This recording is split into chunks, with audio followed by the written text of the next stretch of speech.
नमस्ते जी। आज का विषय है 400 वर्ष की आयु प्राप्त करने के लिए क्या आचरण होना चाहिए। मैं एक आपको बात यहां बता देना चाहता हूं। 400 वर्ष की यदि आयु प्राप्त करनी है तो वो बहुत सरल है,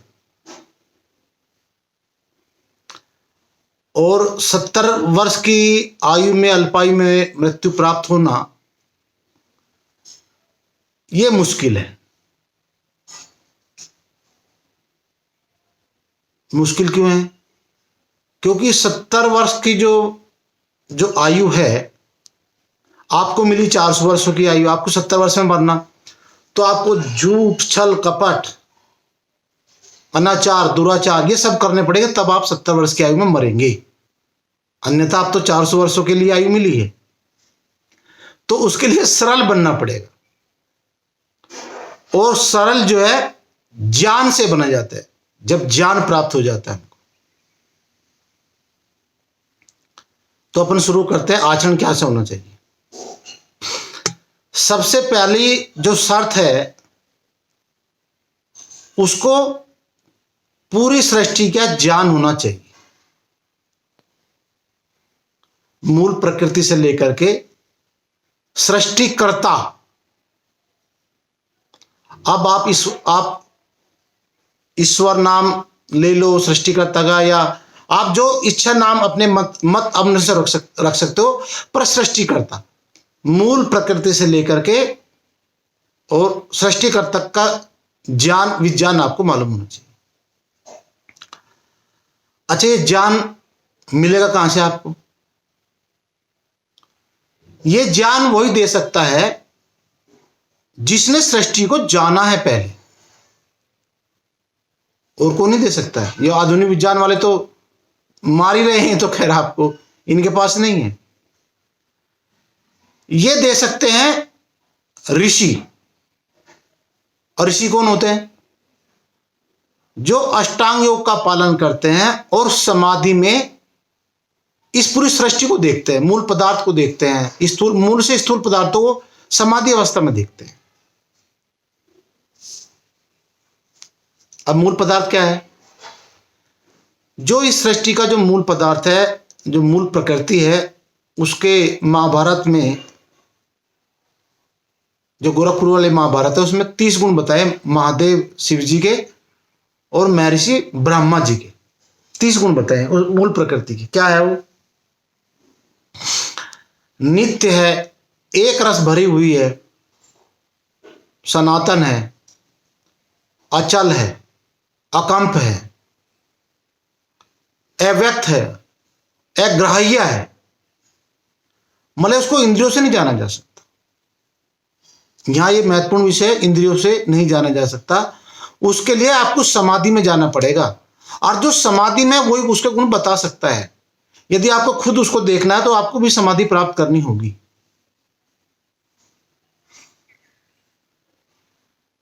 तो मूल प्रकृति से बताया गुण मैंने। फिर उसके बाद काल बनता है, मूल प्रकृति के से काल, फिर महत बनता है, महत से फिर अहंकार, अहंकार से मन, और मन से आकाश, आकाश के बाद दिग् धातु बनती है,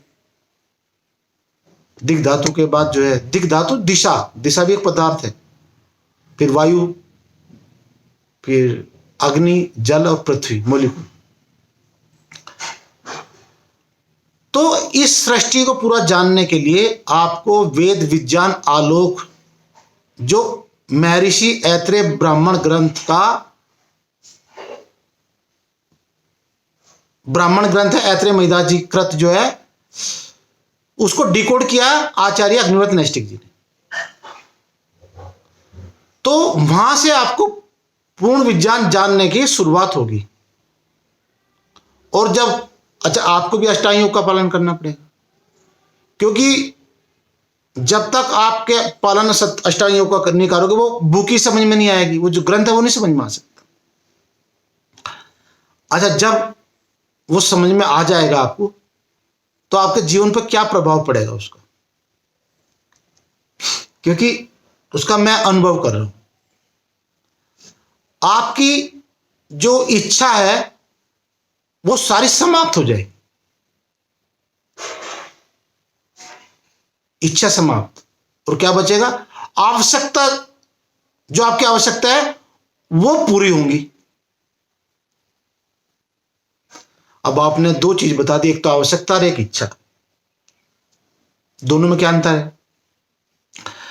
देखो जी, इच्छा, आवश्यकता क्या है, मुझे दोपहर का भोजन मुझे चाहिए, तो घर में दाल रोटी बनी, सब्जी बनी, तो आप, ये आवश्यकता है भोजन की।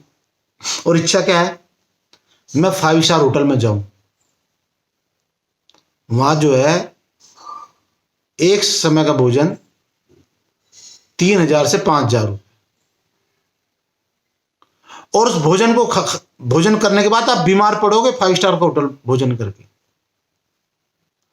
तो वो इच्छा आपकी पूरी मर जाएगी। और क्या बची आवश्यकता, जो शुद्ध सात्विक दाल रोटी है वो आप ग्रहण करो, फिर क्या इच्छा दूसरे कैसे मर जाएगी। अब जैसे आपको कहीं जाना है, भाई आपका उद्देश्य क्या है, मुझे यहां से इंदौर से दिल्ली जाना है, तो एक तो यदि समय तो भरपूर रहेगा आपके पास, क्योंकि आप हड़बड़ी में नहीं, आपको पता चल चुका होगा कि जो आत्मा है वो सनातन है, नित्य है, ये शरीर मिला है, इसके शरीर के बाद भी दूसरा शरीर मिलेगा, जैसे आप कर्म होंगे, मतलब हड़बड़ी का कोई काम नहीं रहेगा। तो आप जो है ट्रेन में भी बैठ के जा सकते हो, और इच्छा क्या है कि मैं यहां से पूरा हेलीकॉप्टर ही बुक, हवाई जहाज बुक करूं, हवाई जहाज अपना खुद का हेलीकॉप्टर से यात्रा करूं, तो ये होती है इच्छा, हवाई जहाज खुद का ही खरीद लिया जी। और इच्छा तो किसी की भी पूरी नहीं हो सकती है, और आवश्यकता लगभग सभी की पूरी हो जा सकती होती है, इच्छा तो सभी की पूरी हो जाती, पर मैं बताया पहले, जान जरूरी है, पूर्ण विज्ञान, वो नहीं जानोगे तो फिर आप इच्छा तो आपके सिर पे सवार रहेंगे हमेशा। अब जब आपने वैदिक विज्ञान जान लिया, तो आपका आचरण, आपको आयु लक्ष्य क्या है, सरल, और आपका लक्ष्य क्या है, 400 वर्ष जीना। और 400 वर्ष के लिए क्या है, आपको शुद्ध हवा चाहिए, शुद्ध पानी चाहिए, और शुद्ध भूमि चाहिए। आपके कर्म से इन तीनों में प्रदूषण नहीं होना चाहिए। यदि संकल्प हो गया, अब देखो आप, तो आप सीमेंट के घर में नहीं रह पाओगे फिर, क्योंकि आपका लक्ष्य 400 वर्ष है, सीमेंट के घर में नहीं रह पाओगे, क्योंकि सीमेंट से तो कैंसर हो रहा है, और जहां सीमेंट बना वहां प्रदूषण है। और कमाल की बात देखो, इसकी लागत आती है 2,500 रुपये पर स्क्वायर फीट, 1,500 रुपये तो लागत आती है, फिर 1,000 रुपये जो इंफ्रास्ट्रक्चर घर के अंदर तैयार होता है उसकी लागत आती है।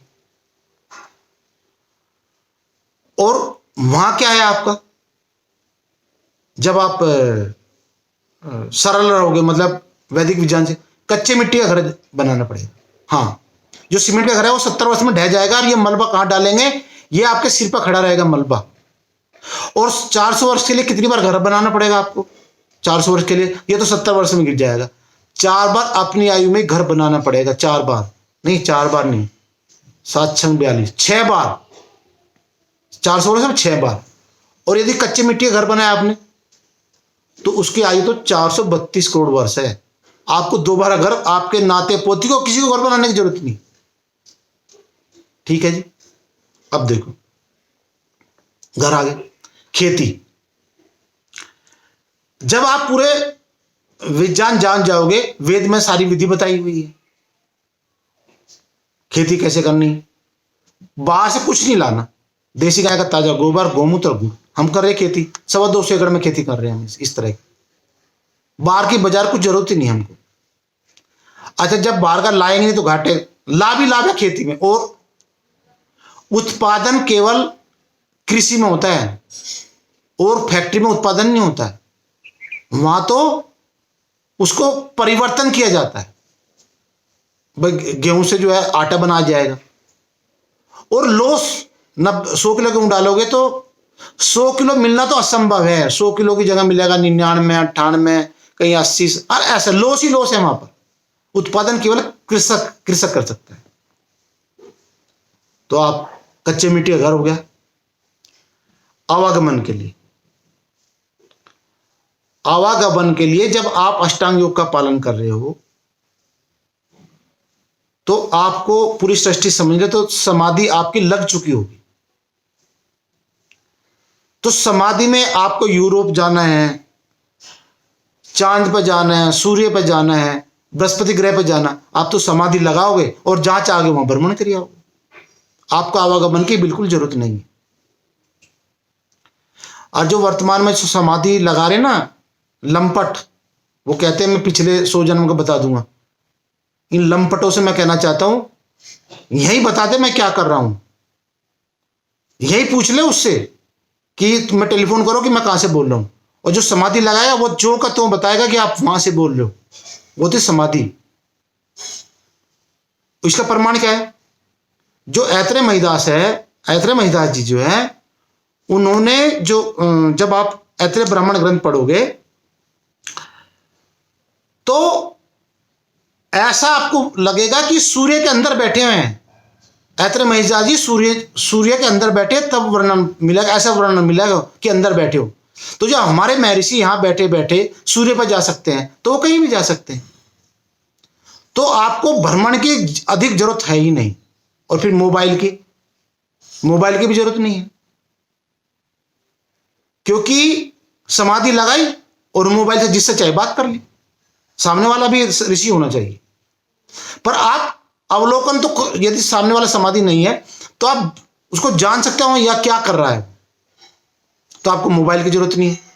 और मोबाइल ने कितना प्रदूषण किया हुआ है इसका तो आप प्रमाण ये देख सकते हो कि चिड़िया अपना रास्ता भटक रही है, कितने जीव जंतु, सूक्ष्म जीव जंतु विनाश हो रहा है, क्योंकि स्पेस का आधुनिक विज्ञान को पता नहीं है और भरपूर उपयोग करा स्पेस का।